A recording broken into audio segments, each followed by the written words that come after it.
kasus tadi yang disampaikan sholat maghrib ya. Iya. Sholat maghrib itu memang sudah dibanderol ya, artinya sudah ditetapkan sampai hari kiamat 3 rakaat. Iya. Walaupun kita waktu libur nggak boleh ditambah, jadi 4 nggak boleh dikurangi juga gitu ya. Takarannya jelas 3 rakaat. Tadi Ibu tadi sholat 2 rakaat langsung salam gitu kan. Berarti kan yang ditinggalkannya itu rukun yang ditinggalkannya. Banyak rukun yang ditinggalkannya, mulai dari berdirinya, mulai dari kemudian rukuknya, kemudian iktidalnya, kemudian sujudnya, duduk di antara 2 sujud, tasyahudnya ini banyak ditinggalkan kan. Maka ini nggak boleh sujud sahwi, nggak cukup hanya sujud sahwi maksudnya. Kalau jarak mengingat ya, maksud saya ketika tadi salam, assalamualaikum warahmatullahi, kok masih 2 ya? Ketika jaraknya dekat, nggak apa-apa ditambah 1 rakaat, langsung takbir Allahu Akbar. Nanti ditambah sujud sahwi setelah salam. Berarti setelah salam. Kenapa? Karena dia menambah. Apa yang ditambahnya? Salamnya jadi 4 kali. Salamnya kan jadi 4 kali.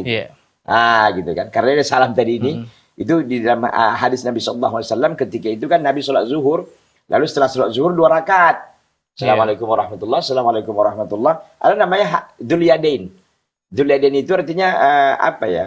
Salah seorang sahabat ya yang memang memiliki tangan yang panjang gitu. Bukan tangan panjang dalam makna negatif ya, bukan, maksudnya begitulah sahabat waktu itu. Jadi Dzulyadah ini memberanikan diri menanyakan, aku siroti sholat ya Rasulullah, apakah sholat sudah dipendekkan jadi 2 nih zuhur ini? Oh begitu. Maka Nabi SAW menambah 2 rakaat lagi, lalu apa namanya ini salam.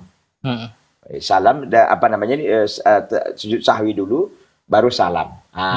Begitu. Jadi apa namanya ini beliau melakukan itu.